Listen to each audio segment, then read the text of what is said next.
આગામી જાન્યુઆરી 2027માં કાગવડ સ્થિત ખોડલધામ મંદિરની પ્રાણ પ્રતિષ્ઠા મહોત્સવને 10 વર્ષ પૂર્ણ થઈ રહ્યા છે। ત્યારે આ પ્રસંગે શ્રી ખોડલધામ ટ્રસ્ટ કાગવડ દ્વારા ભવ્યાતિ ભવ્ય દશાબ્દી મહોત્સવનું આયોજન કરવામાં આવ્યું। દશાબ્દી મહોત્સવના આયોજનના ભાગરૂપે આજે ખોડલધામ ટ્રસ્ટ કાગવડના ચેરમેન નરેશ પટેલે સર્વ સમાજને આમંત્રણ આપવા માટે માતાજીના અલગ અલગ 3 રથને રાજકોટથી પ્રસ્થાન કરાવ્યા, જે સમગ્ર ગુજરાતમાં ફરીને લોકોને આયોજનને ભવ્યાતિ ભવ્ય બનાવવા આમંત્રણ આપશે। ખોડલધામ ટ્રસ્ટ કાગવડના ચેરમેન નરેશ પટેલે જણાવ્યું હતું કે આગામી તારીખ 19, 20 અને 21 જાન્યુઆરી 2027ના રોજ દશાબ્દી મહોત્સવ ખૂબ જ સુંદર રીતે ઉજવાય માટે નિર્ણય કરવામાં આવ્યો છે। 10 વર્ષ પહેલા પ્રાણ પ્રતિષ્ઠા મહોત્સવમાં જે રીતે લાખો લોકો જોડાયા હતા, એ જ રીતે દશાબ્દી મહોત્સવમાં પણ લોકો ભાવથી જોડાશે।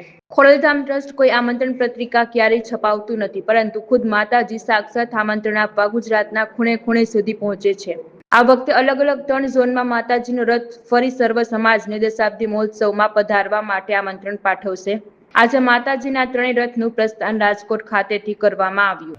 તારીખ 19, 20, 21 3 દિવસ કાર્યક્રમના ભાગરૂપે આજે આખા ગુજરાતમાં 3 રથ, માતાજીના 3 રથ પરિભ્રમણ કરશે અને ગામે ગામ જઈ આ રથ દશાબ્દી મહોત્સવનું આમંત્રણ આપશે અને લોકો આસ્થાથી આ રથના સ્વાગત કરશે અને મહાઆરતીઓ કરશે।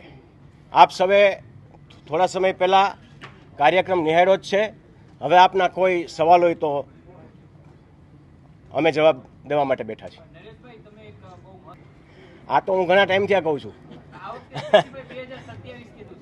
હા, 2017થી આપ જાણો છો કે મારે આરામ કરવાની જ મને ઈચ્છા છે, પણ કાંઈ કારણોસર નથી કરી શકતો।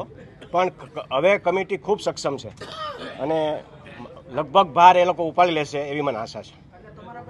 બિલકુલ નહીં, મેં પહેલાં પણ કીધેલું, હજી પણ કહું છું, આમાં મારા પરિવારમાંથી કોઈ પણ મારી જગ્યા ક્યારેય નહીં લે। 2027માં